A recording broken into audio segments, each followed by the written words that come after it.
stay sober. And please believe me, ain't gon' leave until it's over.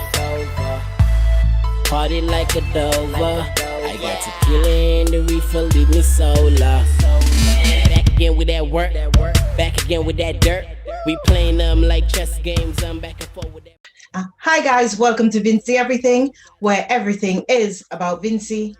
I'm your host, Lady Keys, and on today's episode of VE Music, we're interviewing one of the most naturally talented producer and artist Vincy has ever produced. Welcome, Leighton Adams, aka Big Leightz. How are you? I'm fine. How about you? I'm good. I'm good. Okay, so where are you from in St. Vincent, and what school did you attend? I'm from Chateaubelair, which is on the north leeward side of St. Vincent and the Grenadines. Oh, I attended the Fitzhugh's Government School, primary school. Then I went to St. Vincent Grammar School, then the SVGCC Community College, and the University of the West Indies Cavell campus. So can you tell me, when did you get into music production and why? Well, I think music has always been in my family. My father, he's an organist. He was an organist. He's no longer here. He was an organist at the Methodist Church.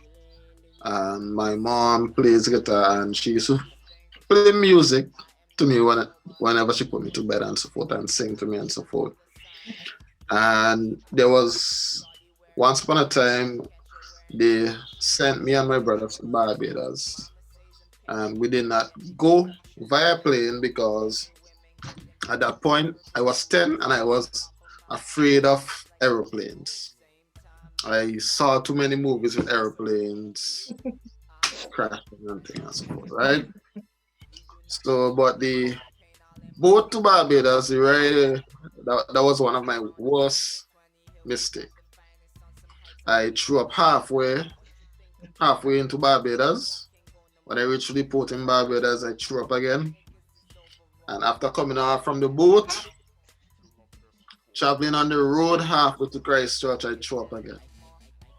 Then, after going through all of those motion sickness, I somewhat managed to recover, and I started singing a song, We Were on the Highway. And my cousins and my brothers, they all started singing the song in the transportation on our way over to Christchurch. Right? And I think it's from there I realized the creative spirit within me. I always managed to create things from little songs, create catchy songs. So I think it's from then. Secondary school, later on, when man don't grow up through the emotion sickness stuff and thing. So we always used to listen to BT. BT was the thing. Cable not reach Chateaubelair and things. So man seeing BT, we seeing music, we seeing rappers, all them things. So remember me and my friends at school, yeah, Gio, Giovanni Brown, Abbott Hathaway, Micah Cumberbatch, Osbert, Devon, and some others. We always used to be freestyling. Christopher Grant also. We always used to be freestyling and so forth. At that point, I wanted to get into the making the music and so forth, but I didn't know how to do it. Right? So the idea that I had in my head was, okay, to do that, you have to learn every single instrument and find a means, a way to record each instrument and put them together, and you have a song. So, and at that point, grammar school young leaders was a big thing. So I had two friends who was in young leaders, Michael Charles and Lonnie Roberts. So they will often share their experience about going to the studio and so forth with Junior Sutherland. And they did a couple songs there. Junior Sutherland was the music teacher there at the time. So he had a studio, so grammar school kind of had an edge when it comes to young leaders. So one day, I remember me and Gio we decided to go to the lab. Our teacher didn't come to class, so we decided to go to the lab and work on our ITSB. So when we went in the lab, as I opened the door, I heard music. I see something being projected on the wall, on the screen, and I see in meters, so I know that the music was coming from that thing. So I was like, wow, that's how we do it. So at that point, I walked straight up to the music teacher, although he had a class. After the class, I was like, can I have a copy of whatever you've been using on the computer to make music? And he said, yeah, sure. And that teacher was another music teacher by the name of Mr. Bacchus, Junior Bacchus, right? No, Dexter Bacchus, yeah, right? And he gave me the CD, but then and there I wasn't really a techie guy, so I didn't really know how to install bootleg softwares and things and so forth. So I probably still have that CD somewhere lying around. I never got Cubase installed. But during the next term, the second term, in Form 5, my other friend Lonnie, he decided to bring a track to school on his what we had them time, this man. We had this man in those times, mini this. Right? The some device he had it time. Oh, I think it was at that point we had cell phones. Cell phone was a thing now. Oh yeah, we had cell phones also. Yes. Yeah, I think he had it at a recording on his cell phone. So he played this song. I was like, wow, how you do that? It's the FL Studio. So okay, cool. Then that evening, after he showed me what he did on FL Studio, he went home. Oh yeah, I did not waste any time. So as the bell ring, I walked straight home, walked here to French's. Then I go on the computer, I look for FL Studio and I download version 4. And that was the beginning. Then suffer minor side effects. I'm now wearing glasses because that program had me on the computer learning from mistake, trial and error. And I was spent hours on the computer. I remember weekends whenever I come down to Chateaubriand, I should say. Whenever I come up to Chateaubriand, some of my friends hardly see me because I did deep into the computer trying to learn how to build music. And I learned the hard way. I was using the piano roll, so I work on the drums for 3 minutes, the entire length of the song. That's all right. It's now 3 minutes. Then every single instrument I do it for the 3 minutes. That very first part took me like probably 3 weeks to complete. Then I said to myself, no, there has to be an easier way to do this. All right, then I look at the demo. I said, boy, I shall look at the demo first. Okay. So who was one of your most favorite or the most inspirational musical personality for yourself? Well, growing up, I remember Dr. Dre and Timbaland. I mean, I was exposed to their music. And Timbaland's song are always hot.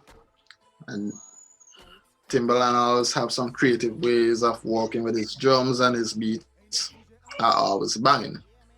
Dr. Dre, his snare drum pattern and his records are always on fire. So I respect those two internationally. And locally, I look at guys like Alex Barnwell and Mark Cyrus. Yeah, these guys revolutionized soca in many ways. Okay. So if you could, what advice would you give to your younger self? Well, I'll try to tell myself to limit my time on the computer because I will know, so I won't have to wear glasses. I try to limit the time, try to take rest, and I'll tell myself there's something called a user manual. You could read that sometime. Save some time. Okay. Okay. So, knowing what you know now about social media, music production, composing, what would you do differently to improve your musical pathway or career? All right. Knowing what I know now, well, if I have a time machine, I will take advantage of every social media platform to do marketing. All right. I will try to. I will advise myself to do this so that I will be the first guy doing it. Because you don't want to seem like you're copying anybody, right? But yeah, the social media makes it very easy for folk to market themselves without cheap at a very cheap cost. And depending on the views or the likes they might get, they might have financial returns. So I will, but social media can be dangerous in a sense because sometimes I find that people are doing things just for what Chronic said. Any likes? Yeah, people are only doing things for the likes, not for the love of it. Okay. Okay. So, can you name me 2 or 3 artists that you've previously worked with? 2 or 3 artists that I previously worked with. I worked with Phantom Dundee in Barbados.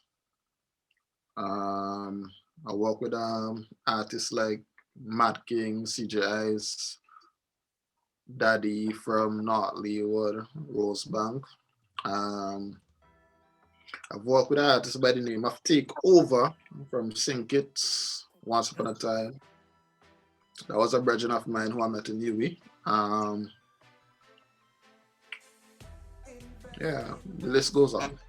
Okay. And well, can you then name me 2 artists that you would like to collaborate with in the future? In the future, well, I would like to work with Conscience, right? He's one reggae dancehall artist I really like. I like the vibes that he bring to reggae and dancehall. I would like to work with a rapper by the name of Fabulous. Okay. That was one of the rappers I really look up to during the early 2000s, secondary school time. I like Kendrick Lamar, J. Cole, Drake, and also Shensia. Shensia. I would definitely like work with Shensia. Yeah. Nice. Okay. So, having completed projects in dancehall and soca, would you be exploring any other genres? Well, I always explore the genres. I originally started out, the very first project that I created was a hip hop project. Okay. Right, so I originally started doing hip hop and R&B. Because of the region I'm in, I decided to try to give a swing at soca, reggae, and dancehall. Okay. And a genre I would like to get into is edit this out. No. The genre that I would like to get into is Afrobeats. I like Afrobeats. Okay. African guys have vibes. And something I also wanted to do was the they call it EDM, electronic dance music. Okay. Yeah, I think I want to get into that. They have music. Then all of a sudden they have a chorus. Yeah, I think I want to do that. Okay. So, which aspect of your craft do you enjoy the most? Seeing that you're a producer, composer, songwriter, which aspect of your craft do you enjoy the most? I think I enjoy composing the most. Okay. Yeah, I mean, it brings life when you're there creating something. You have an idea in your head, you write your lyrics, you write the music to the lyrics, and watching everything come to life is just a very good feeling. Okay. Mhm. So, from all of your productions, beats, and projects that you've completed thus far, which of them is your favorite and why? Oh, that's a hard question, but can you narrow it down for me? It can be in any of your genres. Let's do dancehall then. Dancehall, my favorite dancehall, it's not out as yet. Okay. Yeah, it's in the machine there, but it's not recorded as yet. It's not fully produced as yet. I hope it's not too old by the time I'm ready. Just do the remix and you'll be fine. Yeah, but music never died. No, it doesn't. Okay. What Uh, about soca? Soca, I think I have three rhythm favorites that I release. I think the Coco rhythm. Okay. Coco rhythm. Coco rhythm is one for sure. Split Splash rhythm, which was in the most recent one, which was it last year? 2019 Okay. or 2018. And I also like the Sire rhythm. Okay. So, can you name me one artist on each of those rhythms there? I could name all the artists if you want. Name what you can remember. Name what you know. So on the Coco rhythm, I have three young talented guys from Rosebank. They are Daddy, Mad King, and CJ Ice. Oh, Okay. and also Pitbull, Okay. Dog. Yeah, he was also on it. Yeah. The Honorable Dog. Yeah. Split Splash rhythm. There is Tiny. Okay. Vincentian was living in the USA. There is CJI's, there is Daddy, and there is a young kid by the name of Flea, and forget the other guy name. But it's a guy from Saturday. Flea and you gotta edit this. No. All right. Flea and the other guy, yeah, that's how he's going to be introduced to the public. The other guy. Right, yeah. So I can't remember the artist name, but I could give it his government name, Antonio Ellis. Okay, Yeah, that would do. yeah.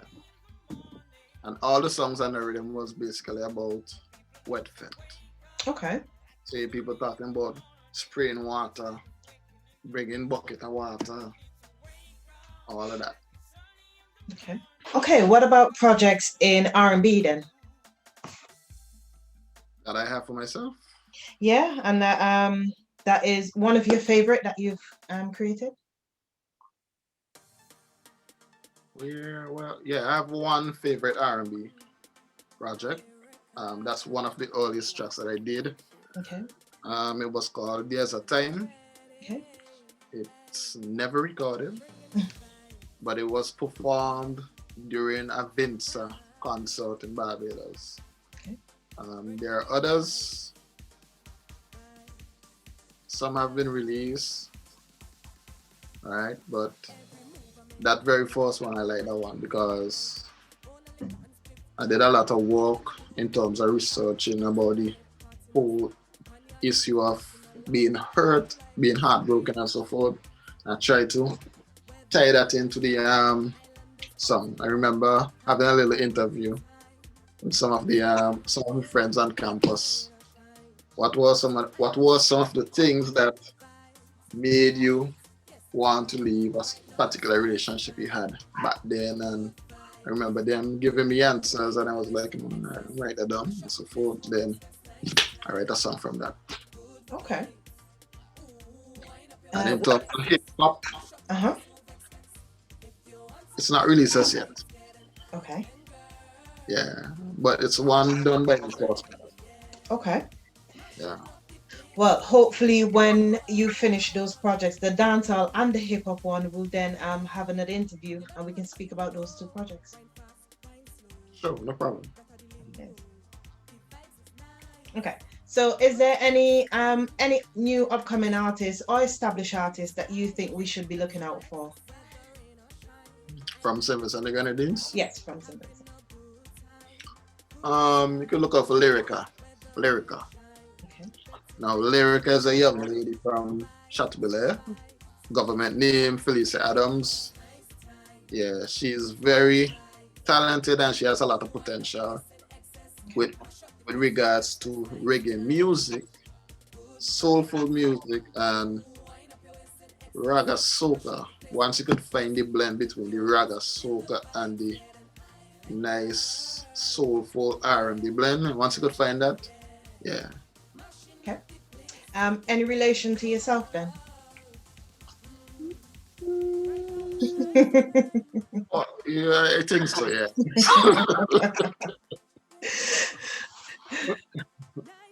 So can you name me 3 artists that is currently on your playlist that you listen to on a daily basis, on a regular basis? 3 artists. I listen to Chronic, Jizzy, still listen to the old rappers from back then, 2000, Jizzy, Fabulous. I listen to new rappers like Drake, J. Cole, Kendrick Lamar. I listen to Conscience. I listen to Shensia, yeah. Coffee, Taurus Riley. Who else? Yeah, a little bit of Beyonce and Rihanna. Yeah. Okay. I think that's. Okay. So what are your thoughts about the Trinidad dancehall movement that's occurring in the Caribbean at the moment?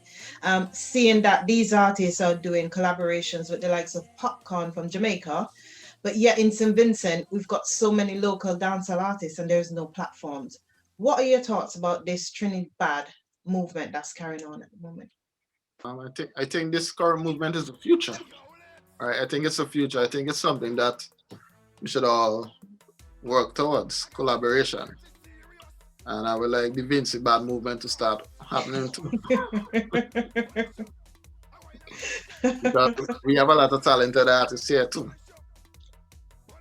Yeah. I recently heard a track from Wizkid and some other guy from his camp. Mhm.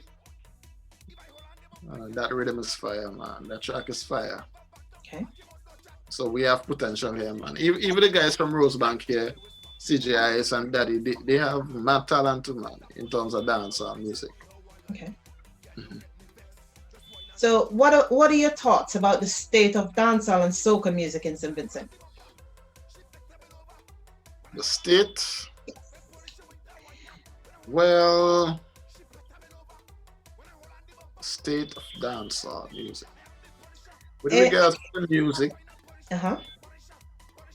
I think we need to learn to support our own.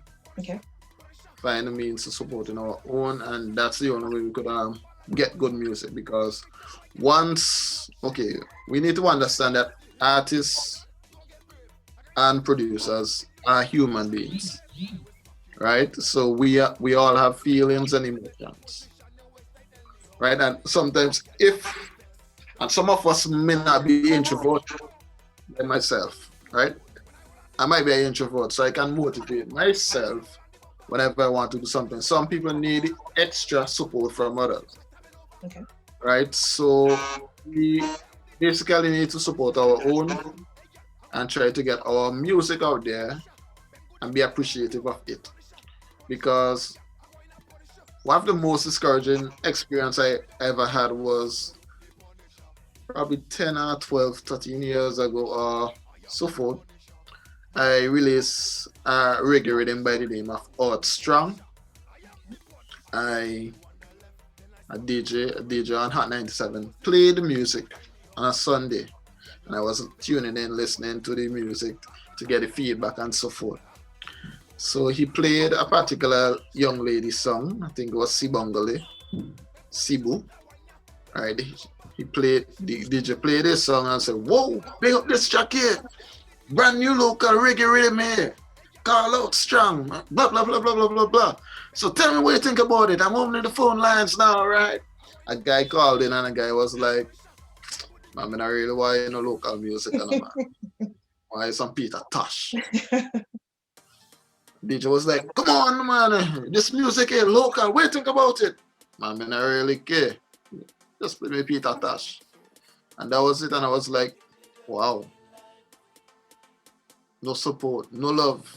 You just want to hear Peter Tosh, who you never met before. And here's a young lady who you probably could meet just by walking into a store.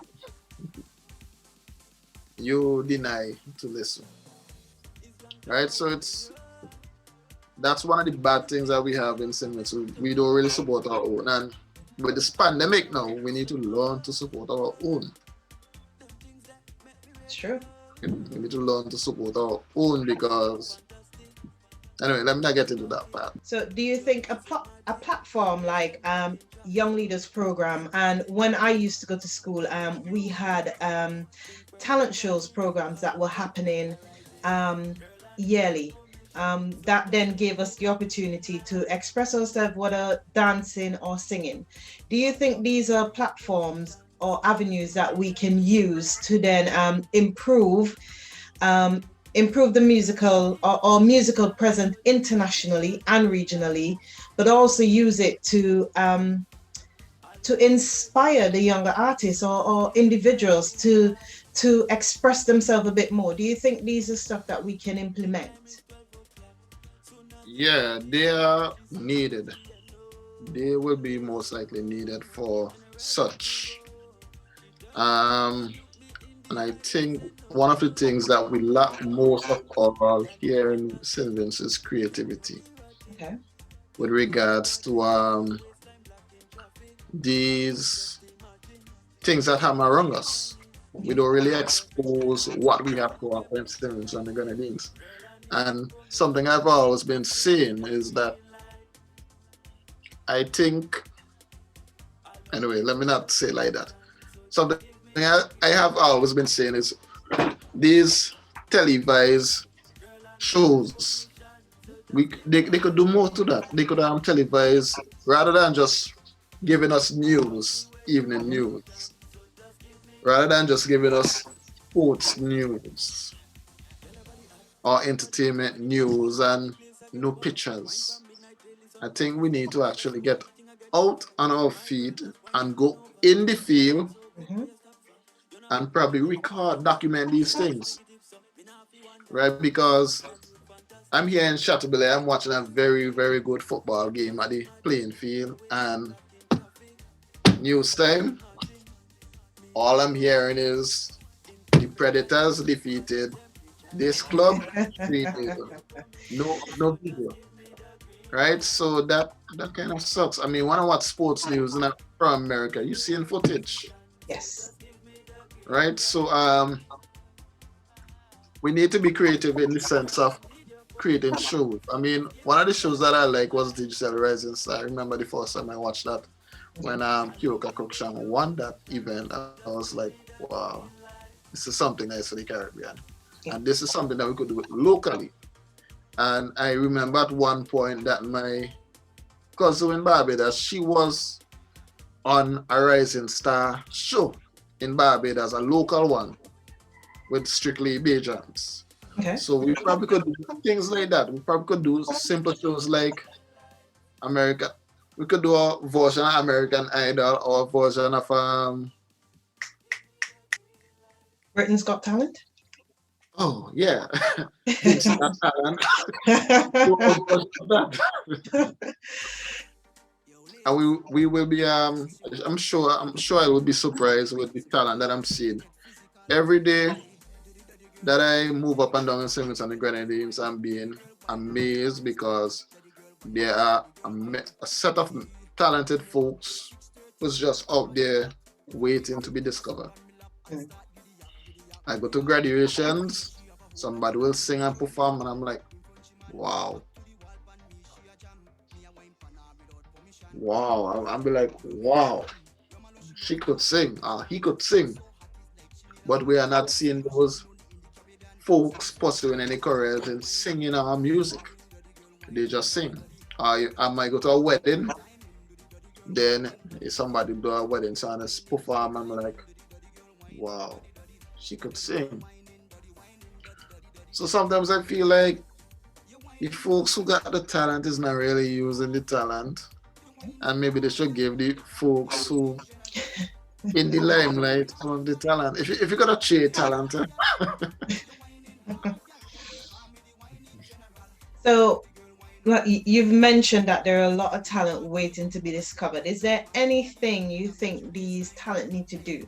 Yes, there isn't a platform, but do you not think that the artists and the dancers and the singers should be creating a platform for themselves or doing something to get themselves noticed? Do you think part of the onus is also on the artists and the producers to make sure that talent is seen? Well, the age that we live in now, we have social media. Mhm.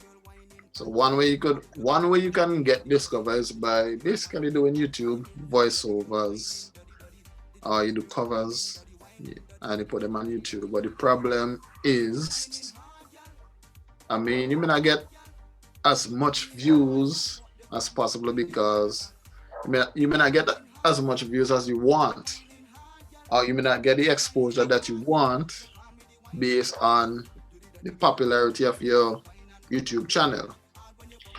But that's one way of getting yourself out there, and the other way is up to the individual themselves, because I think sometimes folks' self-esteem can be very low. They don't really believe in themselves, and they don't really believe that they could be the next Beyonce or be the next Jay-Z or so forth. So sometimes they lack that self-esteem and they lack the belief within themselves. And I was gonna say something else, but I think I hold that part to myself. It's all about investment sometimes too. Okay. What I realized, okay, I've met people who sing and they wanted to book a recording session. They asked me the price of sessions and so forth. And I told them the price and so forth. And that was it. Right? And what I learned from that is either maybe the price is too high for them, or maybe they don't see it worthwhile to invest, to spend, let's say, $80 per hour to record a track. Okay. They don't see it worthwhile, and they don't see the return. I mean, they want to see the returns, but they don't see how they're going to get the returns from making the investment. Or they probably just don't have finances to pursue it. Okay. Or they probably just don't know how to make sacrifice to try to achieve it. So I don't know. Okay. And that's it. It's a shame because I've met a lot of people who could really, really, really, really sing, who inquire about doing it, but it just didn't put a foot forward to attempt to do it. Okay. And when they decide to do it, it's probably too late. Like, Yeah, they might be too old, oh, you're never too old. or they might be married with you're, 3 kids. you're never too married. Yeah, Bear in mind, you're the one who said you can do anything you put your mind to, no matter how old you are or where right, you are at your stage in life. which is true, but they always gonna be like the circumstances is this. They have this to do, they have this to attend to and so forth. But really and truly, life is really about sacrifices. If you have the desire to do something, you have to find a way in which you're gonna do it, and at the same time, all the other things that you have to do, you won't neglect them. You will find a way to work with doing what you want to do and working with all the other things you want to work with. Okay. Well, that's just my belief. That's how I see it. Okay. I think we need to change the mindset, and the only way that we can change individuals' mindset is by starting from when they're younger. So I think maybe going into the schools and scouting out the few talents that are there, and then start providing lessons and advice to them, voice training, writing skills, composing knowledge. So at least by the time they then get to the likes of your level or even mine with age, they're then they're a bit more knowledgeable and content in themselves, and then they understand the sacrifices that need to be made, and they'll then be able to make that. So I think the mindset of individuals need to be changed. It's hard to change the mindset of somebody who's older. So I think starting from when they're in school or younger is where we need to target that lot of individuals. I think one way in which they could do that is by traveling, Okay. right? I could be wrong, but based on my experience with communicating with folks who all they know the village that they live in. They never went out of the village or went out of the country that they live in and so forth. Um, in comparison with folks who have went to church camps going that country, this country, while going that side of the country and so forth. Um, I found that the folks who travel most likely interact with different people from different places. They are more open-minded to certain things, while those who don't really travel, Mhm. who are home all the time, they are more close-minded to what they know. Okay. Um, that was something that I observed with a few folks, comparing those who traveled and those who never traveled before and so forth. Okay. So that's why I would recommend things like going church camps. If you had the opportunity to go to church camp, go to church camp. If you get the opportunity to go to music camp, go to music camp. If you get the opportunity to go to sports camp, training camp, attend the training camp. Because these venues, they have information that is either gonna help you somewhat, help you in some aspect of your life. Right? They're gonna open your eyes to things that you never see before. They're gonna open your eyes to opportunities, and it might shape your way of thinking. I remember once I was visiting one of my ex was my girlfriend at the time, and I was mixing juice, right? And and I was mixing juice, right? And you know you could mix juice. Lime or orange? It was passion fruit, right? And you know, there's no one within mixing juice, right? Okay. Right. No, no, I think it was lame. It was right. So what I did first, I throw in the water first, or I squeeze the lime in the juice cup first, and my ex sister was like, "Boy, what you doing?" I was like, "I'm mixing juice." That's how you make some juice. Nobody don't make some juice, huh? I was like, same ingredients. Whether the water go before the lime, it will come out tasting the same. So that goes to show me that sometimes when we are so accustomed to seeing certain things being done for certain reasons, that is all we know. And sometimes we need to venture out to see things from a different perspective or see things from different people to see how they view it. And I think that's a necessity for growth, for personal growth. I do agree with what you said. Like, I think most of the artists are like that because the only platform for them. So I know a lot of dancehall artists that started as dancehall, but because their catering or their mindset is St. Vincent, the only platform that's in St. Vincent is soca. So half of these dancehall artists then migrated from dancehall to the only thing that they know or the only thing that's present in St. Vincent. So they then went to soca. But now, I think most of these artists, because there isn't any platform for dancehall in St. Vincent, instead of they deciding, you know what, there isn't a platform, there isn't anything for us to get our music out. Instead of them then creating that pathway for themselves, they kind of can't because they don't see that vision outside of St. Vincent, as you've mentioned.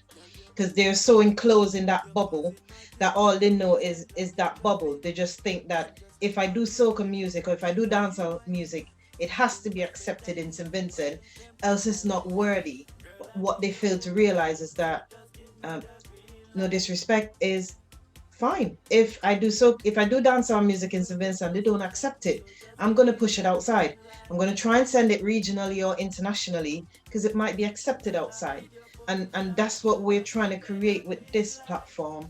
Hopefully give the artists that little edge where their music will be taken a bit more regionally and internationally, giving them that opportunity. But of course, it takes them also to share it. They have to do some work in it. I expect them to tell a friend who'll tell a friend instead of just sitting down and just thinking, okay, fine, I've done an interview or I've done one or two music and it's been pushed on VE music, but yeah, I'm not going to do anything else. I'm just going to sit and wait.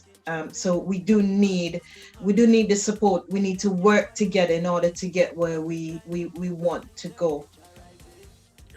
Adding to that, that goes back to some of the writing that some of these artists do with soca music too. Right? Sometimes they only write within that same bubble.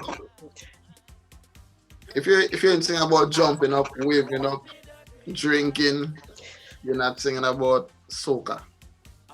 And this is one of the problems why the soca music is somewhat seasonal. Some of the soca music, I should say, it's somewhat seasonal because they're only writing for that particular season based on their feelings for the season. So if they feel like, boy, I go in every fete and I drink in every rum, that's what it's about.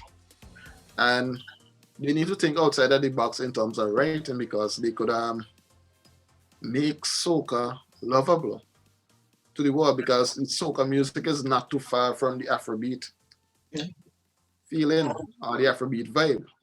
So if you could write something like no kissing there and no touching there, you write something like that and people like it, they'll be like, wow. We need to think outside of the box. Well, yeah.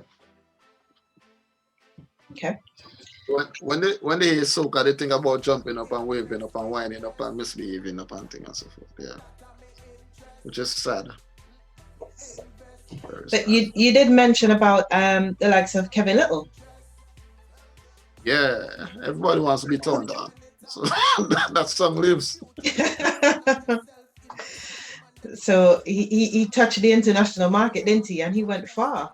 Yeah. I heard that that's the only that's the only, other than the few skinny that I will hear, which I don't really hear on radio as much. But Turn Me On is the only Vincy soca that I will hear anywhere in England. It's still playing. Yes, yes, yes. And how long ago when that first came out again? I can't remember. It's at the stage now where it's a bit annoying, because not annoying because of the song, just annoying that it's the only song that they play from St. Vincent, and that annoys me. That was But since you were living here, right? yes, yes. Wow. Uh, so yeah, And how long you are living in England now? I've been away for May will be 12 years since I've been up here. 12 years. Yes, and it was way before I decided to leave. So That, to Turn Me that On was a came out. secondary school, I think. Yeah. So yeah. But yeah, it's the only song I keep hearing from St. Vincent, and it annoys me that it's the only song that I hear from St. Vincent. So you know you like Marshall? You hear Marshall, but I'm talking about St. Vincent. So Okay, it's the okay. only Vincy. I'll hear most of Skinny songs, but during Notting Hill Carnival, you'll hear Skinny songs played, but you don't really hear it on radio on repeat like how you'll normally hear Turn Me On. So So what it's mhm. what you think is different in terms of Turn Me On and the other Vinces? So Turn Me On is it's appealing to the, not to song races, but to the white audience. It's slower, not very high tempo and annoying, and Turn Me On, you understand the words. It is legible in the sense of you can physically hear the words, so you can understand what he's saying, compared to a few of the other tracks that would have come out from St. Vincent. I know if they hear Fireman right now, they won't understand anything. But it's a bit, Turn Me On is more sensual and sexual, and it gives you that vibe. The music is slower, and then it's easy. It's gripping, so that made it stand out compared to a few of the other Vincy soca that we hear. Yeah, and they're doing power soca, fast soca, jump up, jump up. Okay, so you said that you've got a dancehall project that is on the computer still, and you've got a hip hop one that you will be working on soon. Is there any other upcoming projects that you want to let us know about? Well, yeah, I've a reggae also for artist by the name of Lyrica. Probably Okay, two reggae tracks and some others to come, and also some soca projects. okay, But we might have to do some fine tuning with some of the lyrical content to try to see a vision to change up the lyrics a little bit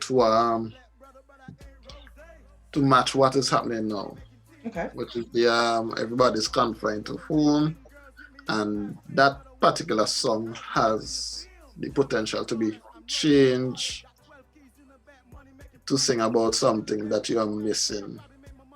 okay, All right.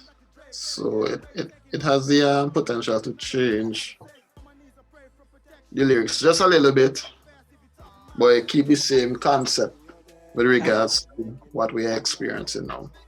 okay. So I've got a question to ask you then.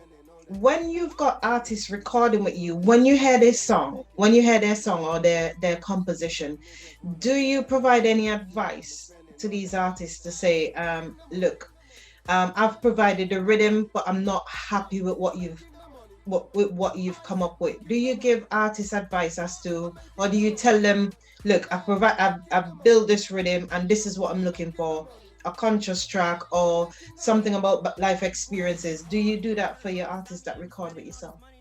Yes, and a lot more. Okay. Sometimes I even ghostwrite. Okay. hmm Okay. Sometimes I will. Okay. But the three guys I used to work with from Rosebank, I remember I will send a demo. Right, whenever I do a rhythm, I will send a gibberish demo. Okay. Right, the gibberish demo will have my energy on the track. So I remember one time I sent a track without a gibberish demo. They said they're waiting on me to send the gibberish demo, so they could feel the energy now. Okay. That's all like, okay, cool. So they will get that. Then I will ask them to send me their demo. Then we will be back and forth with the writing and so forth. Some of them might completely write their track, and some of them will come with half a track. Okay. I mean, Mad King will come with half a track, and he will try to finish it here, and I will help him out here, and whoever's in the studio will help him out here also, and so forth. With regards to the Punisher song, well, that was built off a gibberish demo of me again. Okay.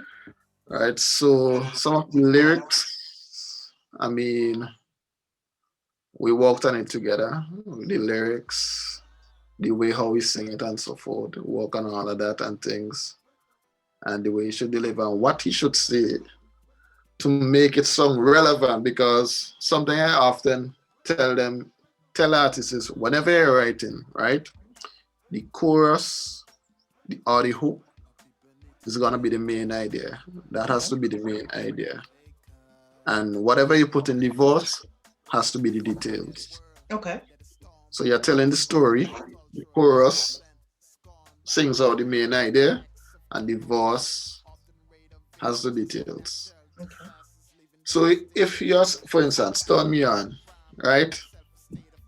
Turn Me On, that is the main idea.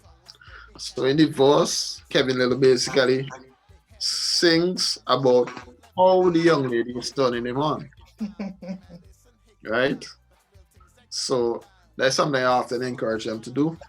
To whenever you're writing, make sure the chorus is catchy, and make sure that the chorus is just the main idea. And whatever you put in the verse should be relevant to the main idea. Okay. And I encourage them also to use rhyme dictionary. Okay. Use rhyme dictionary. Don't feel ashamed that you can't rhyme without a dictionary. Use the rhyme dictionary. They call them literal devices for a purpose. Okay. Right? A dictionary is a tool. The rhyme dictionary is also a tool. Right? And this is something that I see artists don't use at all. They don't use the dictionary. I mean, once you use the dictionary, you can look for words that rhyme with extra. And you'll be amazed that you could find words that rhyme with extra that means exactly what you want to bring out. And it has the right amount of syllables to make your rhyme much better. Okay. Your rhyming scheme much better. Okay. Okay. So personally, are there any milestones that you've achieved already or you hope to achieve in the future? Any Milestones. milestone? Yes. Milestone. I would like to achieve a Grammy. Okay. I would like 1 or 2 or 3 or 4 songs to reach on an international level, and I receive a Grammy. Okay. Probably get a world #1 hit. Possibly a plaque. Platinum plaque, certified platinum plaque. Yeah. That would be nice. Okay. So you've set it in the universe now. So now you have to provide. So you need to achieve this milestone now or this goal. Okay. So where on social media can your fans or artists find yourself? Where on social media? Mm-hmm. I'm on Facebook, Leighton Adams. That's my government name on Facebook. I'm on Instagram, Big Leightz, Instagram. Okay. YouTube, I have Blackrest Studios on YouTube. Okay. Blackrest Studios on Facebook, Blackrest Studio on Instagram, and also Big Leightz on Instagram, Twitter, and I think that's about it for social media. And also you can look for Big Leightz on Spotify and so forth. Okay, so there you have it, guys. We've come to the end of our video. Thank you, Big Leightz, for popping in. No problem. VE Music is geared at highlighting Vincentian talent at home and abroad. Please do like, share, comment, and subscribe, and hit the notification bell to be notified of our next video. And guys, for any VE merch, please do check out our website at caribbeanstyles.co.uk. Hi Runa, and God bless. Like a Dover, I got tequila in the reefer, leave me solar. Back again with that work, back again with that dirt. We playing them like chess games, I'm back and forth with that perf. Don't with that liquor if you got that model. Somebody gonna see you and somebody gonna snitch. Yeah, sipping on.